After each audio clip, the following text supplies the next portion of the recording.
the strongest puncher, the most expensive heavyweight boxer, and the best in many other aspects are some of the titles attributed to Mike Tyson. Join us on a journey through the best knockouts in Iron Mike's history. It was September 1986 when Tyson stepped into the ring to face Ratliff. This fight was the last before his first championship title match against Trevor Berbick. Tyson quickly deciphered his opponent and showcased the brilliant technique that set him apart during his early years in the professional ring. After a brief pause, you can see Mike dodge by leaning his body to the left and then unleash a powerful left hook that lands on Ratliff's jaw. And when you give Mike Tyson momentum, you ask for problems. Ratliff falls to the ground, kneels on one knee, and waits for the referee to count to 9 before getting back up. It's not until the second round, with Alfonzo against the ropes, that Tyson finishes him off. And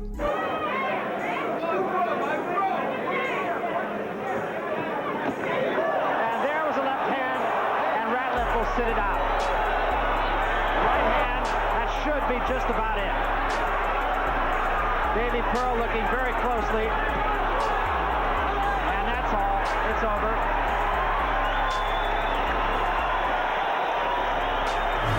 Moving on to November 22nd, 1986, Trevor was the reigning world heavyweight champion.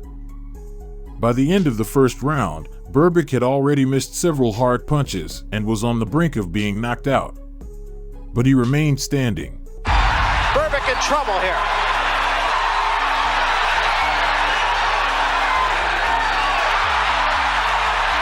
Burbik just trying to get through the round.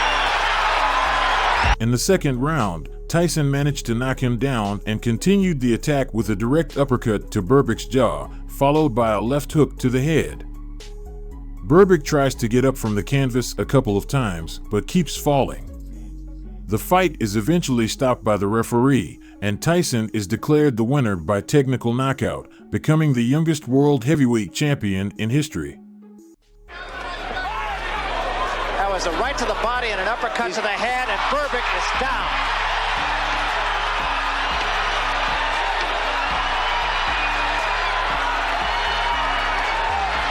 This one is... By May 30th, 1987, for the fight against Pink Lon Thomas, Iron Mike was already famous for his brutal power against opponents, which would be evident in this fight. Pink Lon had only one loss on his record, to Trevor Berbick, who had already been defeated by Tyson. At the beginning, Mike's lateral punches were evident, to which Pink Lon resisted. And one of those punches is going to land. The left hook there. Beautiful. Thomas held on until the sixth round when Tyson unleashed a devastating series of hooks with both hands, ultimately sending him to the canvas. Hand and that staggered Thomas. And a right hand behind it. Thomas in trouble again. And now Tyson moves in for the kill. 2 uppercuts to the left hand. Thomas trying to hold on. Serious trouble. And down he goes. The victory was brutal and absolute. Tyson had hit Thomas with everything he had, regardless of the consequences. The showdown read the posters for the fight between these two undefeated champions. This was perhaps the most significant event in the professional boxing world in 1988. Midway through the first round, Tyson threw a right hook to the chin. Spinks fell, the referee started counting, and he got up after hearing 3. But not for long.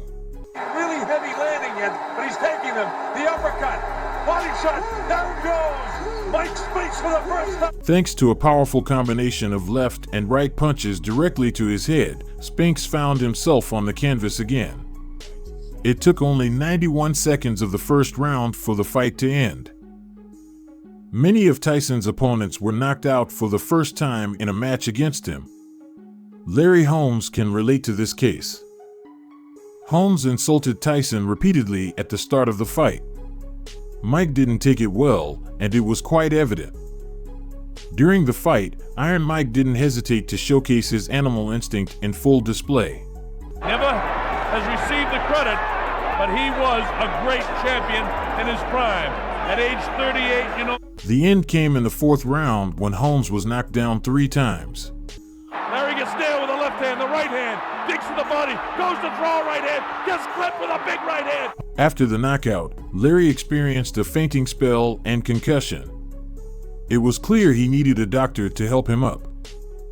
Later, he had to swallow the insults he had thrown at Tyson and called him a true champion, considering this fight as his only defeat. The tough road back was the title given to Tyson's fight against Alex Stewart. After suffering a defeat against Buster Douglas, tarnishing his reputation and losing his title, Tyson knew this was his only chance to reclaim both. Only 10 seconds into the fight, he succeeded.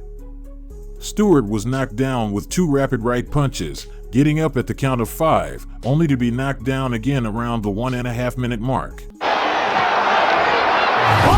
The third knockdown came from a quick left hook at around 2.5 minutes. This gave Tyson the victory by technical knockout.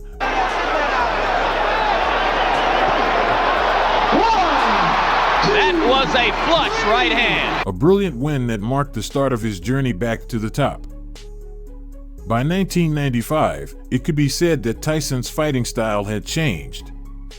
He now had a stronger punch and attack, along with being more cautious in his approach and defense. After a period of imprisonment, his first successful fight was against Buster Mathis Jr., who was undefeated at the time. At the start, the fight was quite slow. Buster managed to evade Mike's punches successfully, holding his own during the first 2 rounds. Nevertheless, the third round showcased a series of Tyson's most powerful uppercuts.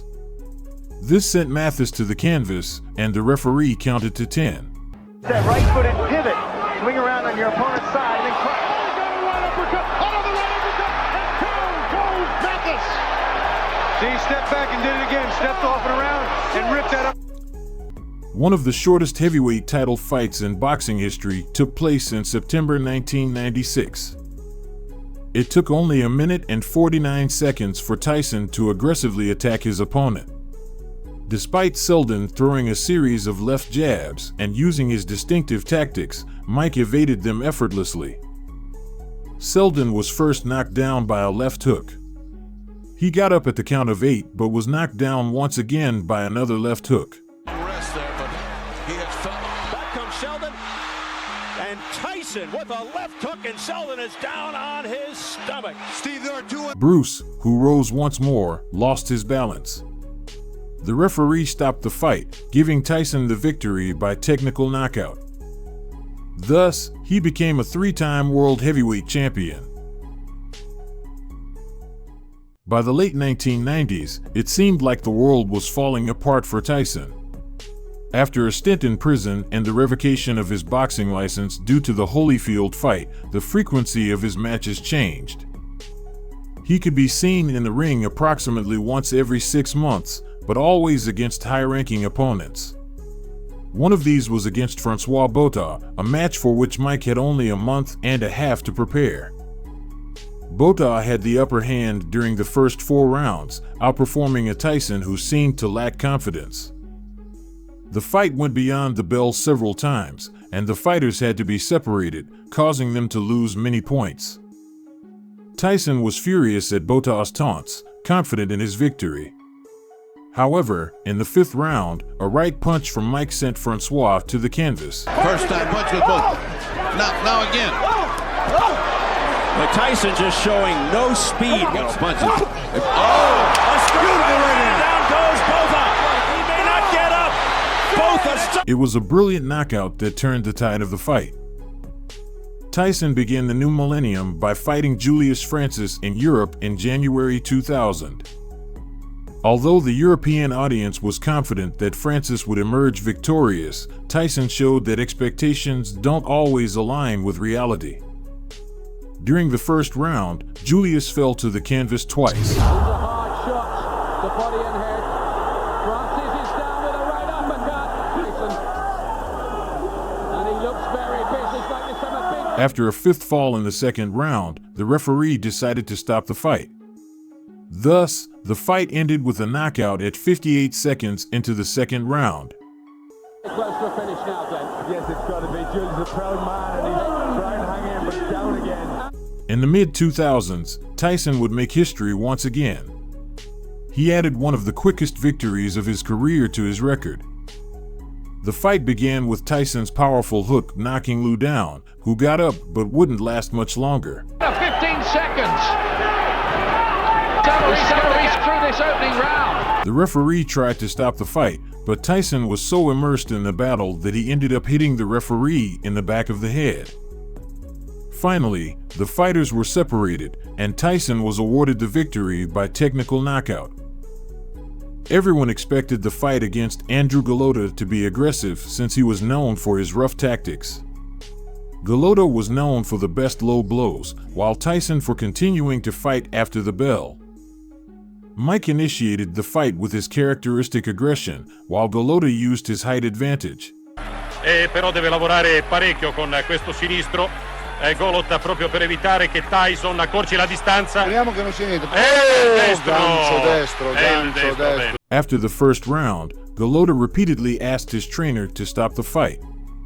Between the second and third rounds, Gallota, of his own accord, stepped out of the ring and went into the audience. Thus, Tyson won by technical knockout. In October 2001, Tyson continued to deliver blows outside the United States. In a fight witnessed by 25,000 spectators, Nielsen was under a barrage of punches from Tyson. Right, Mike doesn't normally throw a right hand that straight. That was a pretty punch. He's got Nielsen against the ropes. After the sixth round, Nielsen, known for being one of the dirtiest in the ring, refused to continue the fight. Iron Mike once again secured a victory by technical knockout and an impressive purse of $13 million. Mike, very good. Very good. Nielsen's made it through 6.